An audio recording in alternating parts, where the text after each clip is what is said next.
nanti akan diperintahkan oleh Kemhan dan TNI terkait dengan kebijakan ini. Saya yakin setahun itu sudah selesai.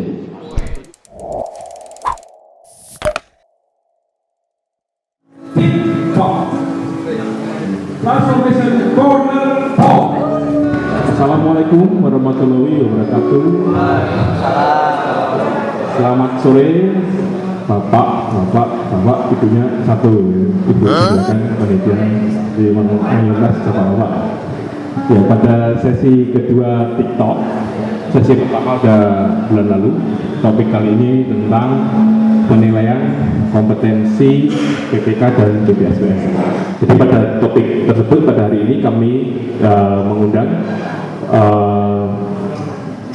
pihak yang paling kompeten dalam menjelaskan apa yang dimaksud penilaian kompetensi BPK dan BPSPM. Kami mengundang Ibu Perti Utama, Kepala Subdit Standarisasi dan Pengembangan Kapasitas Pemerintah panjang mana? Dan juga ini Bapak Yuli.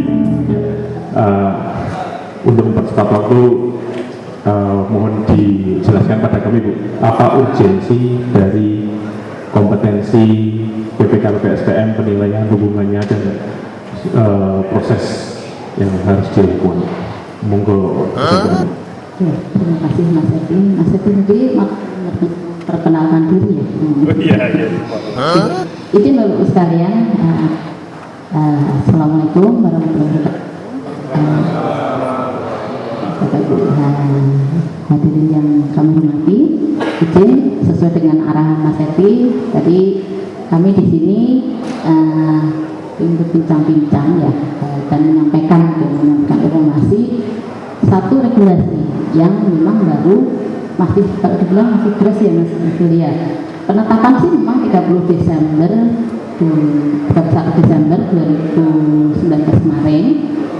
Kita akan Menteri Keuangan dengan PMK 211 PMK 05 tahun 2019. Cuman sudah sesuai dengan amanat undang-undang dan juga diatur di PP 45 yang kemarin sudah diubah dengan PP Pak Hari. Jadi di PP 45 tahun 2013 masih ya, yang sudah diubah dengan PP 50 tahun 2018 kemarin. Ini Menteri Keuangan memiliki kewajiban untuk melakukan pembinaan kepada para pengelola keuangan. Nah, terkait dengan pembinaan yang dilakukan oleh Menteri Keuangan ini, sebelumnya sudah ditetapkan PMK nomor 50 tahun 2018. Nah, itu terkait dengan standarisasi khusus untuk KPA, standar kompetensi khusus untuk KPA, PPK dan BPSPM. Nah, setelah itu di PMK 50 tahun 2018 itu diamanatkan terkait dengan penilaian kompetensi untuk PPK dan BPSPM diatur lebih lanjut dengan PMK tersendiri. Nah, PMK tersendiri itulah yang kemarin sudah ditetapkan oleh Menteri Keuangan dengan PMK 211 tahun 2019. Nah, dan berdasarkan pendataan kami sampai dengan Agustus tahun 2019 kemarin, itu data yang kami peroleh masih sekitar 95%. Nah, dari hasil pendataan ini kami peroleh yang ada di layar Bapak-Ibu sekalian, bahwa untuk data pengelolaan kendaraan sampai dengan tahun 2019 ini ada tercatat sampai dengan terkumpul 112.521 orang. Dengan demikian KPA sebanyak 18.429. Terus yang dimana dari 18.000 ini ada yang dirangkap menjadi BPSPM sebanyak 1.130 dan yang merangkap PPK sebanyak 4.562. Nah, Terus bendahara sebanyak 25.958 yang terdiri dari 18.859 dan bendahara pengeluaran sebanyak 4.356. Bapak Ibu sekalian bisa melihat sendiri. Bahkan kalau secara jumlah itu banyak yang dirangkap oleh pejabat struktural. Ada juga Bapak Ibu sekalian yang ternyata di lapangan itu para PPK atau PPSPM itu yang masih dalam jenjang pendidikan SLTP atau SLTA. Nah, di lapangan itu kondisinya seperti itu. Dan kalau terkait dengan golongan ini juga masih ada yang berada pada golongan 2. Nah, Bapak Ibu sekalian, tadi kami sampaikan terkait dengan PMK 50 tahun 2018 yang kami sampaikan di awal tadi bahwa sudah ditetapkan standar kompetensi khusus untuk PPK dan PPSPM yang seperti Bapak Ibu ketahui bahwa untuk PPK ini tidak hanya melaksanakan tugas dalam hal pengadaan, namun juga ada tugas-tugas terkait dengan penyelesaian tagihan sampai dari awal sampai dengan akhir. Nah, ini yang untuk PPSPM-nya. Ya, kalau PPSPM memang murni terkait dengan penyelesaian tagihan untuk dalam proses pembayaran. Ya. Nah, Bapak Ibu sekalian, dapat kami sampaikan juga bahwa di kesempatan yang lalu itu pernah LKPP itu menyampaikan surat ke Menpan RB terkait dengan kedudukan dari PPKI seperti apa. Nah, di dalam jawaban dari Menpan RB terkait dengan surat dari LKPP tersebut ditegaskan bahwa saat ini PPK itu sudah ditetapkan sebagai salah satu unsur dalam jabatan fungsional di bidang pengendaraan. Nah, sementara dengan adanya Permenpan telah ditetapkan sebagai jabatan fungsional itu, makanya kalau PPK yang tidak dijabat oleh jabatan fungsional itu merupakan kewenangan. Nah, dan intinya kalau itu dirangkap oleh struktural itu merupakan kewenangan yang merupakan tugas tambahan dari para pejabat struktural tersebut.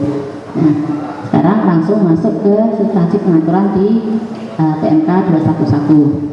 Nah, Bapak Ibu sekalian, terkait dengan penilaian kompetensi PPK PPSPM ini ada 2 skema. Yang pertama adalah pengakuan atas sertifikat kompetensi yang dimiliki, sertifikat pengadaan. Nah, mungkin saat ini yang sudah berjalan itu telah dilakukan diklat PBJ yang disebutkan oleh LKPP maupun lembaga profesi yang lain yang menerbitkan sertifikat pengadaan barang dan jasa.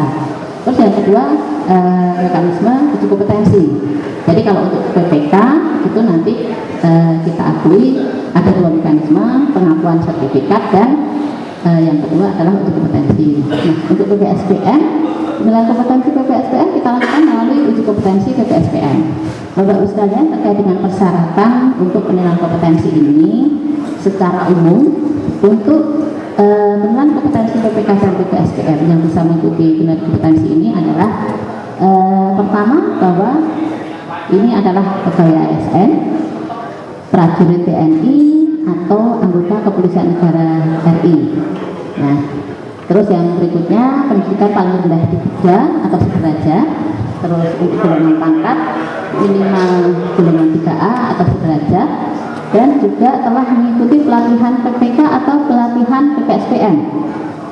Dan yang terakhir telah mengikuti pelatihan penyelesaian tagihan bagi PPK yang memiliki sertifikat profesi PPJ. Nah, itu untuk penyelenggara pelatihan untuk PPK dan PPSPM ini kita atur bahwa ini diselenggarakan oleh BPPK.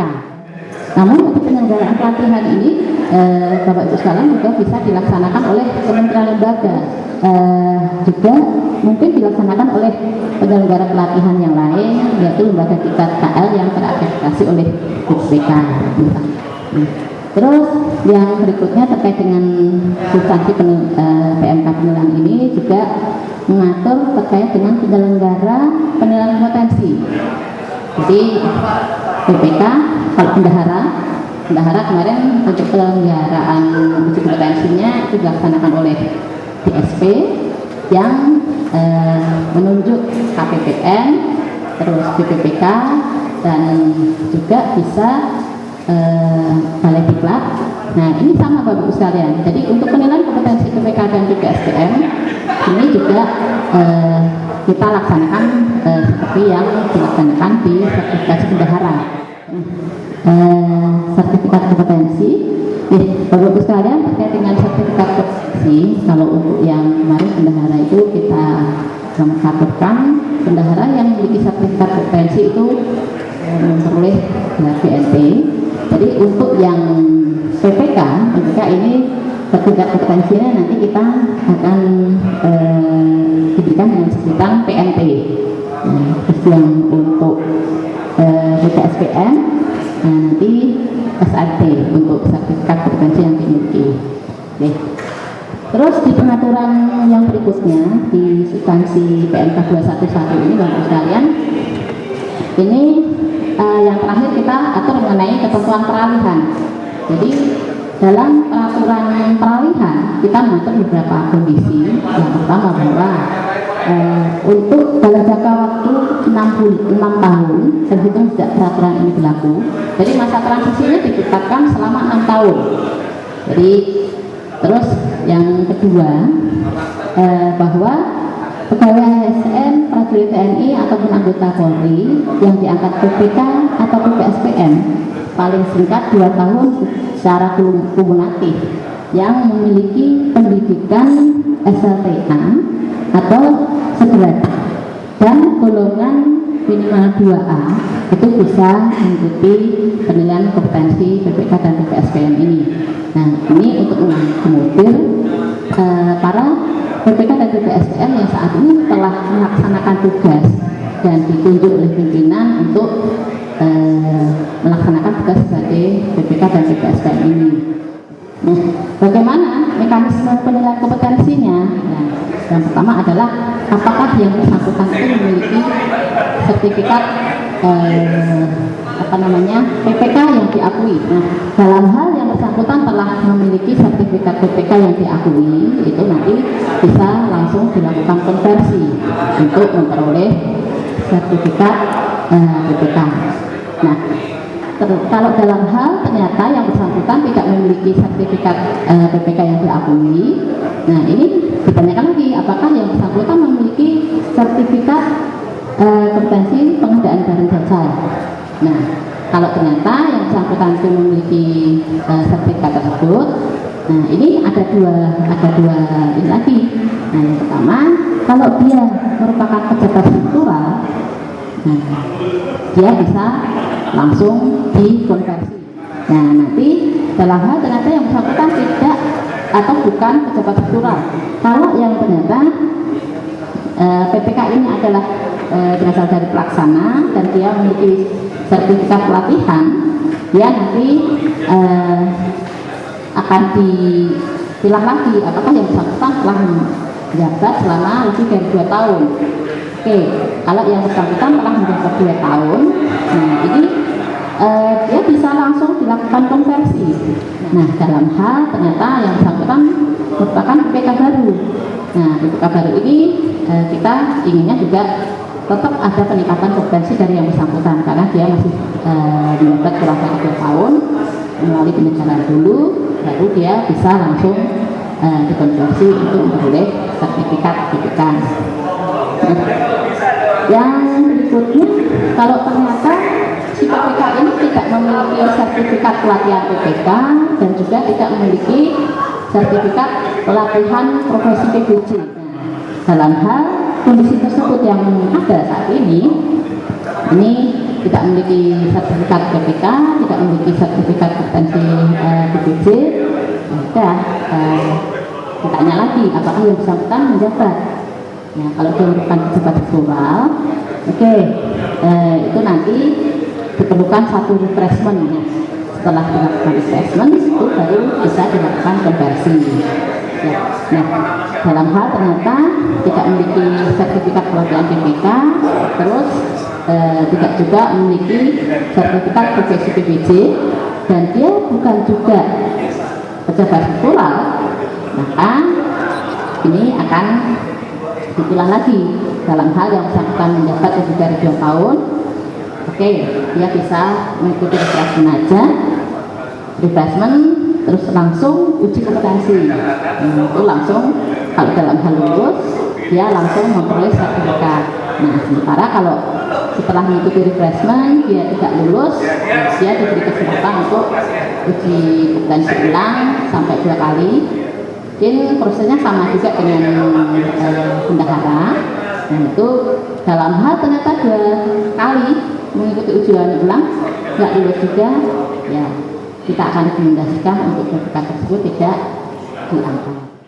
Terus untuk calon PPK, kalau untuk calon PPK bedanya dia tidak ada pengakuan struktural, Mas, karena namanya calon ya. Oke. Nah, selanjutnya mungkin yang PPSPM, Mas. Oke. Nah, kalau untuk PPSPM mungkin secara garis besar ini karena memang saat ini tidak ada sertifikat kompetensi yang di luar sana ya.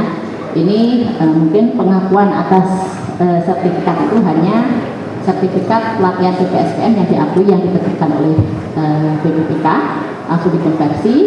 Nah, kalau dia di rapat struktural dia langsung refreshment untuk konversi.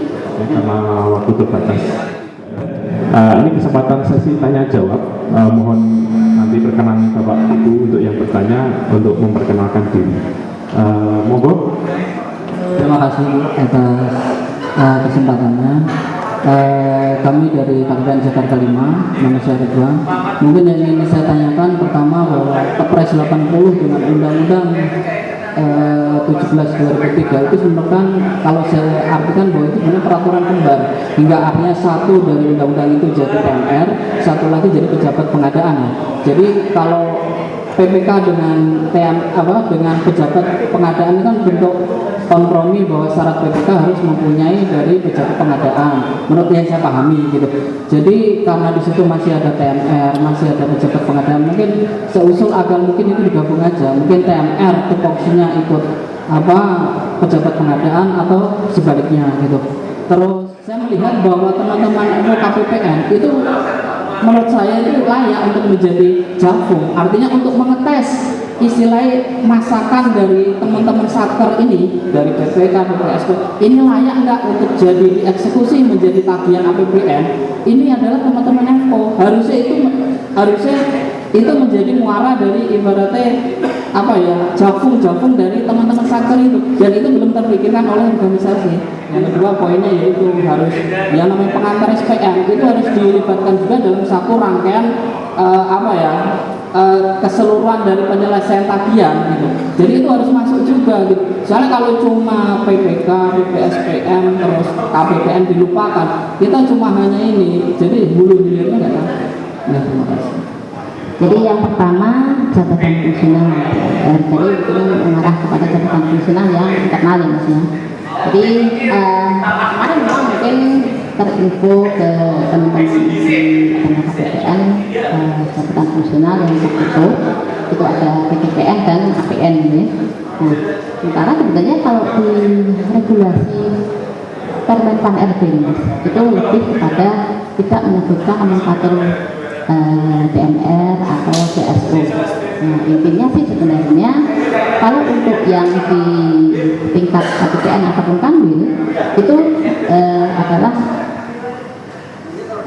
pembina perbendaharaan negara ya, pembina pengelola perbendaharaan. Jadi secara umum bahwa untuk yang bisa duduk dalam jabatan fungsional ini tidak hanya CMR aja. Nah, memang ada sedikit pemahaman yang mungkin miss ya, Mas ya. Kita mengatakan kita saat ini lebih banyak bicara tentang TMR karena memang untuk duduk dalam jabatan fungsional ini memerlukan satu persyaratan bahwa dia memiliki sertifikat kompetensi, Mas. Nah, saat ini untuk teman-teman di KPPN Kanwil yang telah memiliki sertifikat kompetensi itu baru TMR. Makanya di tahapan awal ini memang TMR yang mungkin selama ini TMR bergabung, padahal sebenarnya enggak. Itu diberikan kesempatan siapapun yang memang saat ini melaksanakan tugas sebagai pembina pengelolaan kendaraan itu. Jadi memang jabatan fungsional ini tidak hanya untuk itu. Terus yang kedua terkait dengan pengantar SPM. Nah, ini sebenarnya ada juga pernah juga ditanyakan oleh salah satu karena memang beliau ini selama ini bertugas atau melaksanakan ditunjuk sebagai pengantar SPM. Nah, memang satu hal ya, kalau dibilang dia itu dalam rangka penyelesaian tugas atau rangkaian pelaksanaan pengelolaan keuangan, nah, namun memang di sini yang bersangkutan tidak sebagai ranah pengelolaan keuangan sih. Ya, ini memang sebenarnya kalau real, kami mungkin agak sedikit bingung ya. Nanti kalau untuk pengantar SPM ini nanti digabungkan, betul-betul kegiatannya nanti bingung mengantar SPM ke KPPN. Karena sebenarnya kalau untuk jabatan fungsional itu ada hal yang mungkin dinilai yang nantinya akan menjadi kinerja yang bersangkutan yang tentukan sebagai poin angka kredit. Nah, yang bersangkutan sih sebenarnya mungkin dalam pengelolaan uang dia ditunjuk sebagai pengantar SPM, tapi mungkin sebenarnya dalam pelaksanaan tugasnya di kantor, kalau memang bersangkutan ini dalam pengelolaannya itu mungkin kapasitasnya tidak hanya sebagai pengantar aja, mungkin tadi diperlukan teman-teman prodi bea cukai yang mereka melaksanakan mengantar SPM ke KPPN. Tapi sebenarnya real tusinya itu sebagai tugas tambahan ya, karena pokoknya mungkin dia ikut mengelola keuangan di paket tersebut.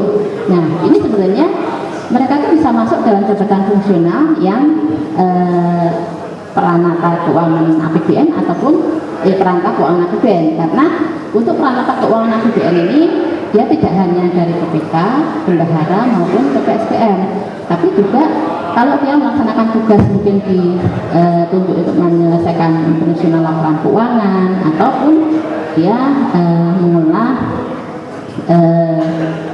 dalam pengadaan barang dan jasa, dia ada jabatan fungsional yang lain sebenarnya, dan jadi tidak harus masuk ke dalam jabatan fungsional yang dari unsur PPK, PPSPM maupun bendahara itu. Tapi bukan karena pengantar SPM-nya itu, karena memang secara penyusunan bibit-bibit kegiatan dia akan tidak masuk, Mas, dan itu nanti tidak akan bisa terpenuhi juga sih untuk angka kredit yang memang disyaratkan. Terus yang berikutnya ini terkait dengan KPA, tidak sertifikasi bahaya. Jadi seperti yang kami sampaikan dari awal tadi sih, Mas, kenapa KPA itu tidak disertifikasi, atau sebenarnya bukan sertifikasi istilahnya, mau kita mensertifikasi KPA atau PPSPM dan banyaknya pejabat. Kita lebih menyebutnya penilaian kompetensi. Nah, yang kompetensi ini telah distandarkan di PMK 50 tahun 2018. Nah, secara standar kompetensi itu standarkan, Mas, bahwa KPA itu harus memenuhi standar kompetensi khusus sebagai KPA. Nah, tapi memang kita tidak menilai karena KPA ini adalah ex officio, adalah kepala satker. Nah, nanti kalau kita bahwa ditunjuk KPA itu nanti harus punya sertifikat, itu nanti bisa heboh seluruh Indonesia. Tapi memang sih ada beberapa KM yang istilahnya mewajibkan para KPA calon kepala satkernya ini mereka ikut diklat KPA, bukan penilaian, dan kita harapkan melalui diklat itu kompetensi yang diharapkan untuk seorang KPA itu bisa terpenuhi. Jadi itu, Mas, kenapa kita tidak mensertifikasi KPA, karena dia adalah ex officio dari kepala satker. Usulan jatuh nggak bisa. Oh iya, sudah di awal tadi sudah saya sampaikan bahwa sebenarnya saat ini mungkin yang bergema itu adalah PMR yang bisa ikut fungsional. Padahal sebenarnya fungsional itu bisa diisi dari unsurnya adalah pembina, pengelola perkendaraan. Jadi kalau si FO itu kan melaksanakan tugas itu, otomatis dia bisa. Cuman memang kalau untuk duduk dalam jabatan fungsional tadi adalah memiliki sertifikat kompetensi. Nah saat ini yang mungkin yang berarti yang bisa yang sudah siap dengan sertifikat kompetensi adalah PMR. Mungkin depan sebenarnya untuk persyaratan untuk ini sertifikat yang lain sih sebenarnya bisa. Itu istilahnya kami menyebutnya portofolio, mas, seleksi portofolio.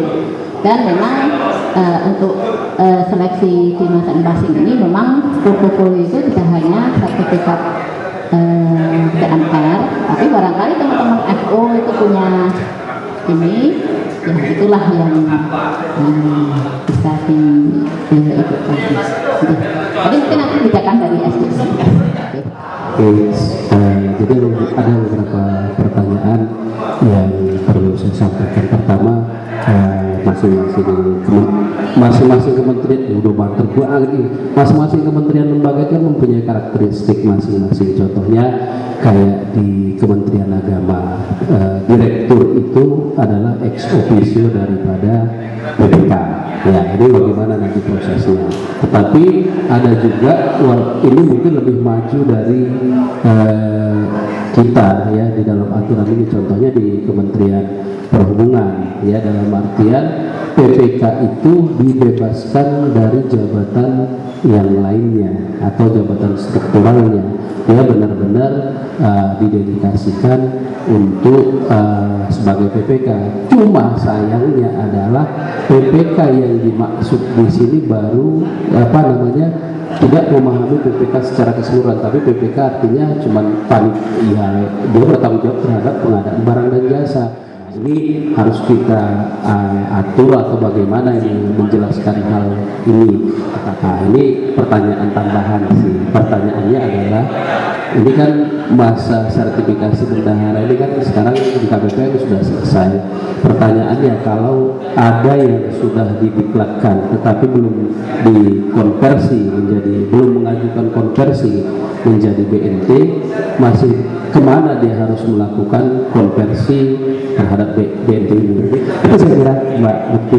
Terima kasih.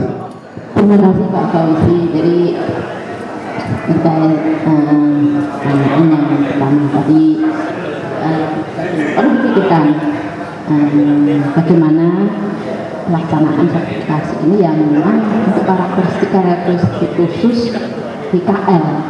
Memang betul sih Pak. Bahkan untuk yang di BNPB ya Mas Luli ya, BNPB itu ada yang memang direkturnya itu ada PPK, ya sama sih. Jadi terkait hal tersebut memang di PMK dan kompetensi ini kita memberikan satu mungkin Mas itu bisa masuk ke yang struktural tanpa sertifikat kompetensi. Jadi untuk kasus ini, untuk yang kondisi ini, jadi beliau PPK tidak memiliki sertifikat PPK, tidak juga memiliki sertifikat pelatihan profesi PPJ.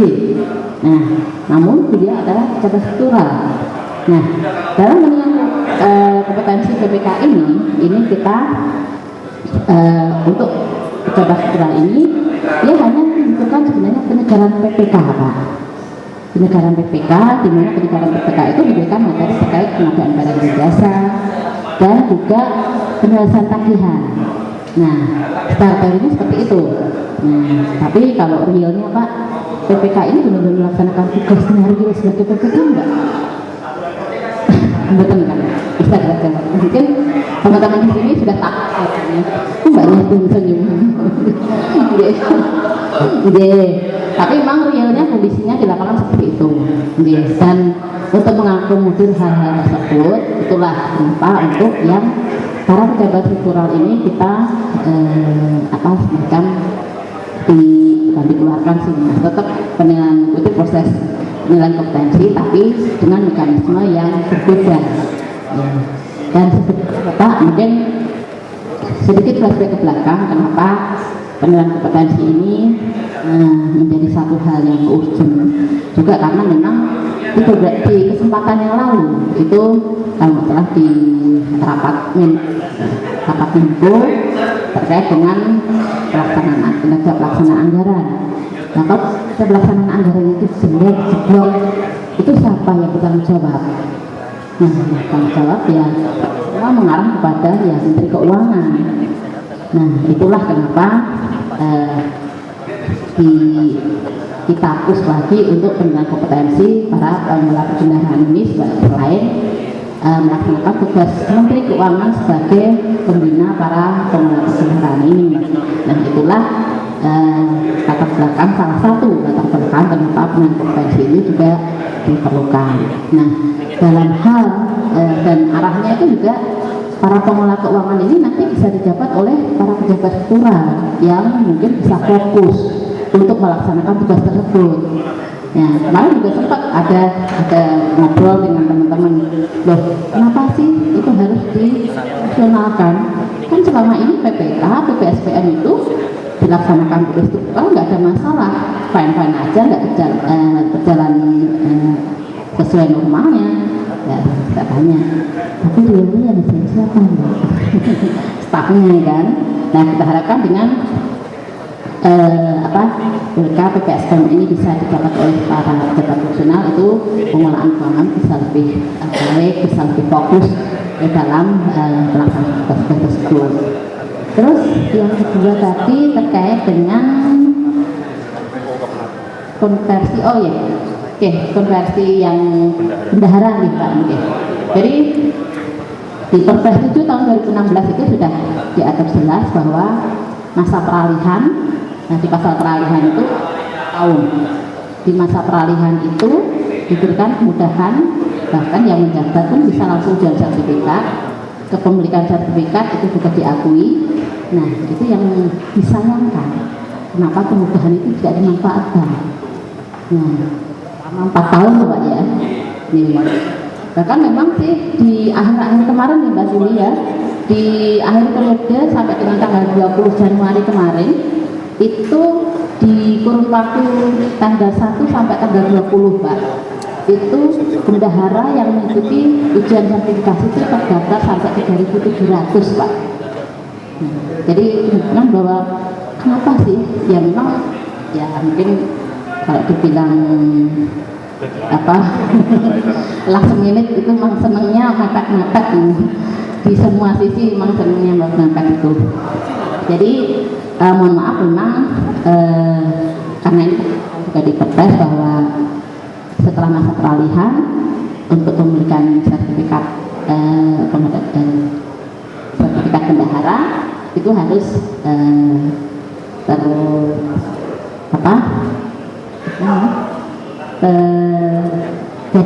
jadi satu lah terintegrasi dengan pelatihan yang dilaksanakan oleh BPPK.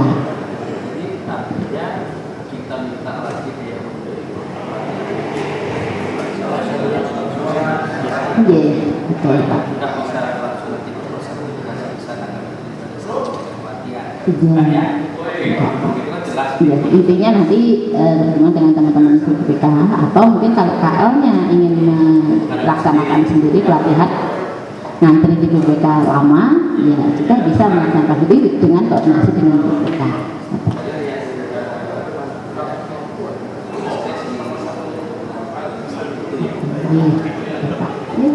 Oke, sudah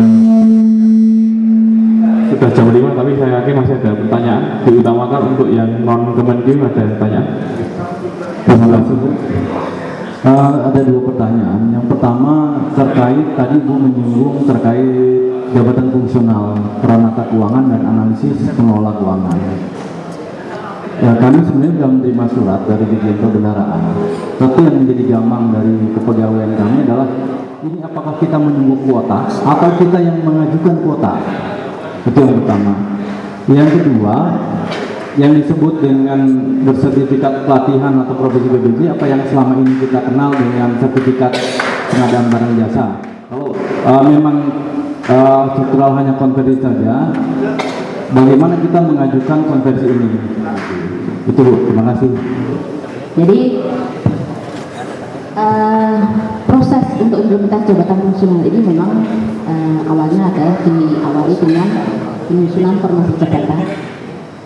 Jadi formasi jabatan itu kalau untuk jabatan fungsional yang terbuka untuk KL itu minimal itu ada satu satker, ada 3 formasi.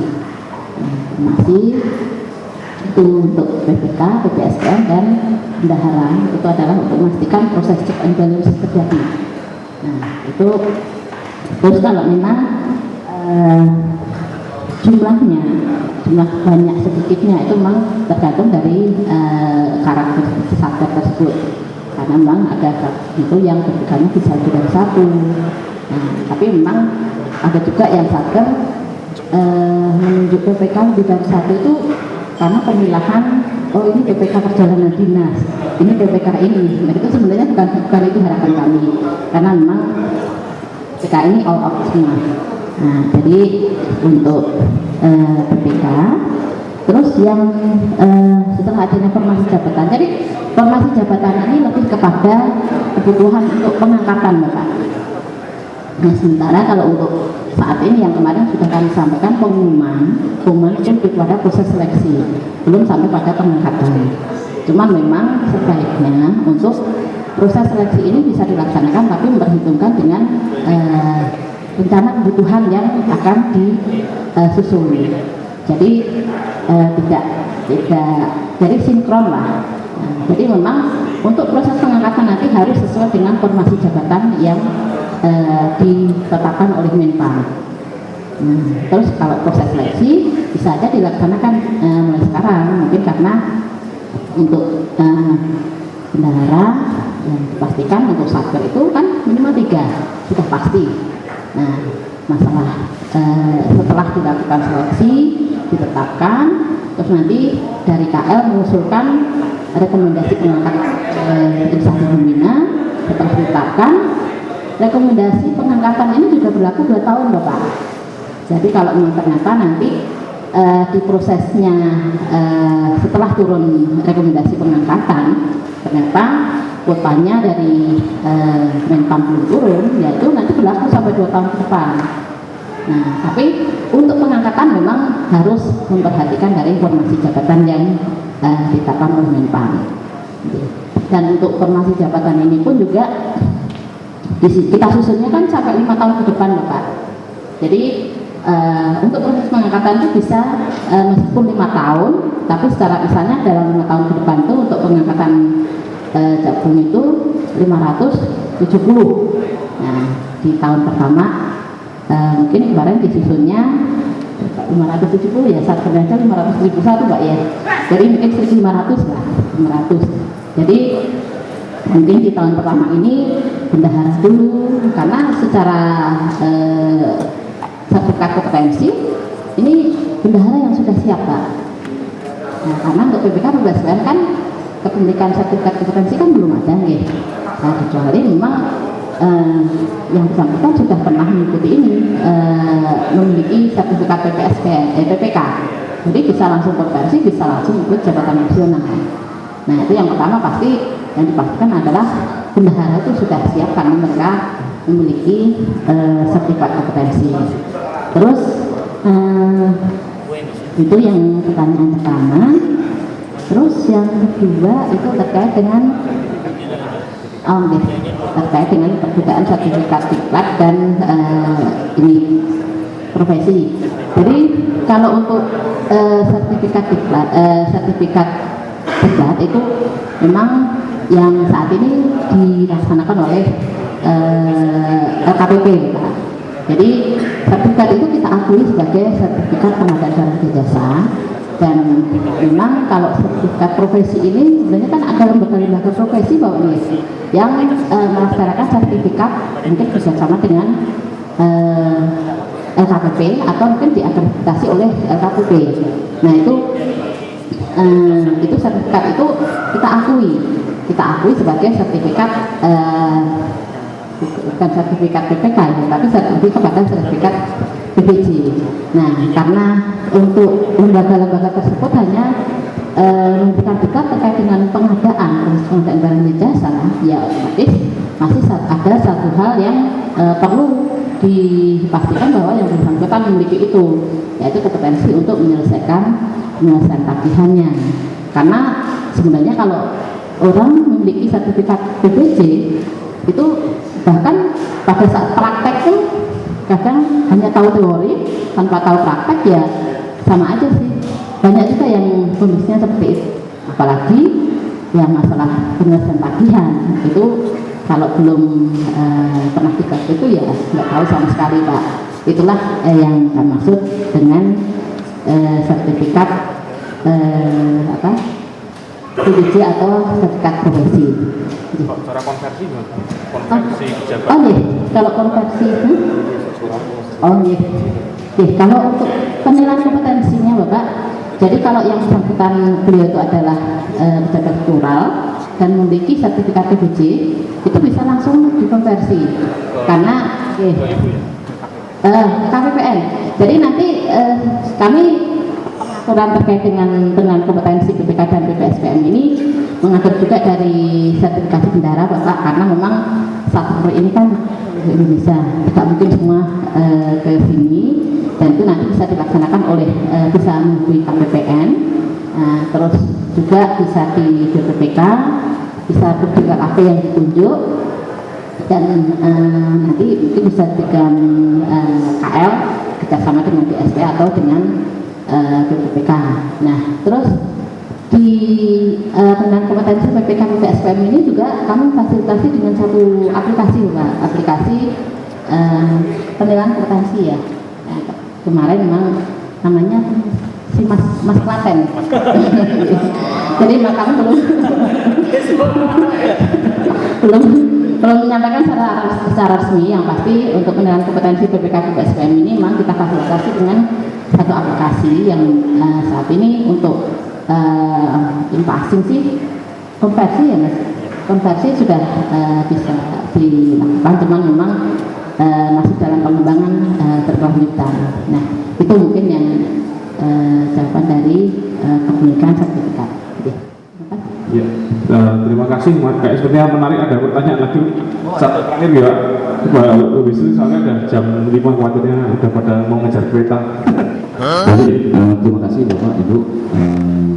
Kami dari Postat hanya menyarankan saja bagi di lingkungan Kemhan TNI, mungkin saran kami dari pihak DJPB pusat agar mengundang tim dari Kemhan dan TNI terkait dengan kebijakan kompetensi PPK maupun PPSPM, sehingga nanti kita secara komando nanti akan diperintahkan oleh Kemhan dan TNI terkait dengan kebijakan ini. Saya yakin setahun ini sudah selesai.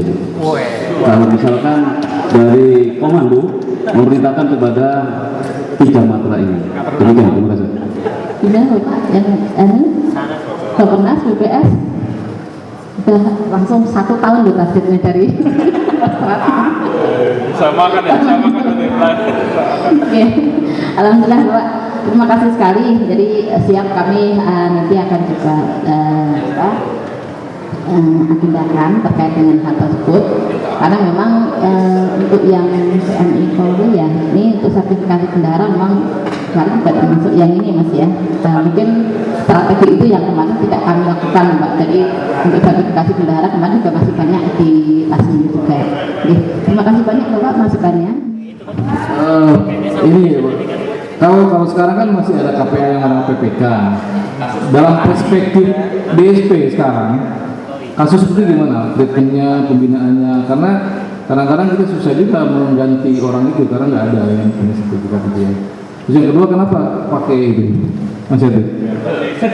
Lagi musimnya apa Mas? Sunda Empire ya.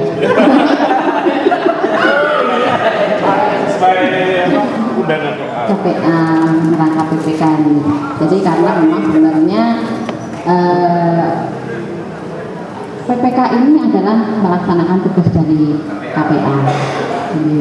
Dan memang KPA bisa mendelegasi ya mas istilahnya ya, mendelegasikan tugas-tugas tersebut kepada bawahannya dalam rangka pelaksanaan barang dan jasa dan penyelesaian tagihan kalau PPK.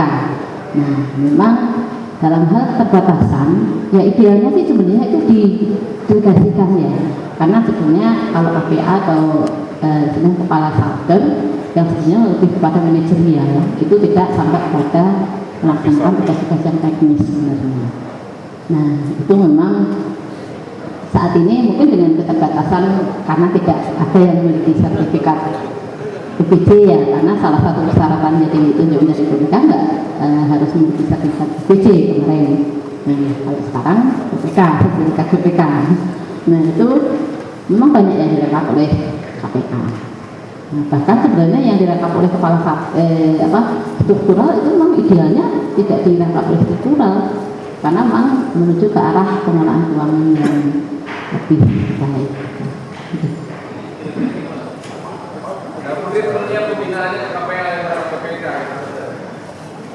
Pembinaannya, ya.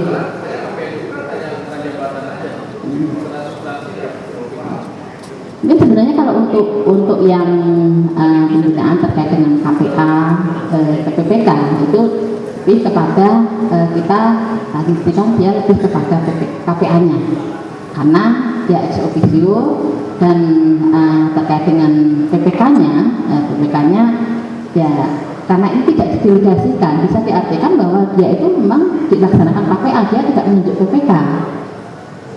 Iya. Jadi kita hanya sebatas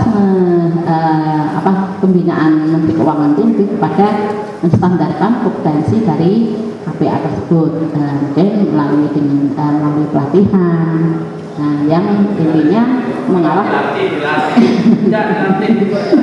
intinya mengarahkan kepada agar KPA itu memiliki kompetensi yang disyaratkan di PMK 50 Bapak. Jadi selain PMK 211 tahun 2019 untuk penilaian kompetensinya itu diatur di PMK 50 2018. Mohon maaf karena waktu terbatas dan memang selalu diskusi TikTok ini paling menarik setelah menjelang harus berakhir, pertanyaan masih banyak. Mohon maaf ya harus diakhiri. Terima kasih atas Bapak dan Ibu sekalian untuk hadir pada hari ini. Mohon maaf jika ada yang tidak berkenan. Salam hormat dari kami. Semoga kita bisa berjumpa lagi pada TikTok yang akan datang. Assalamualaikum warahmatullahi wabarakatuh.